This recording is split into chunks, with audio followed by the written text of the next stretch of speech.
امریکی فوج نے ایران کے خلاف نئے حملے کیے ہیں۔ حملوں میں ایرانی فضائی دفاعی نظام، میزائل اور ڈرون مقامات کو نشانہ بنایا گیا۔ امریکی سینٹرل کمانڈ نے کہا ہے کہ حملے آبنائے ہرمز سے گزرنے والے 3 تجارتی جہازوں پر ایرانی حملوں کے رد عمل میں کیے گئے۔ امریکی سینٹرل کمانڈ کے مطابق ایران کی جانب سے کی گئی جارحیت غیر ضروری، خطرناک اور جنگ بندی کی خلاف ورزی تھی۔ ایرانی میڈیا کے مطابق جنوبی ساحلی شہر سرک میں دھماکے سنے گئے، 6 میزائل بھی گرے ہیں۔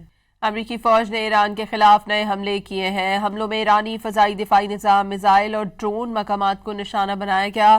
امریکی سینٹرل کمانڈ نے کہا ہے کہ حملے آبنائے ہرمز سے گزرنے والے 3 تجارتی جہازوں پر ایرانی حملوں کے رد عمل میں کیے گئے۔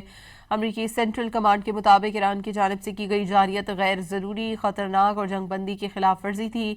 ایرانی میڈیا کے مطابق جنوبی ساحلی شہر سرک میں دھماکے سنے گئے، 6 میزائل بھی گرے ہیں۔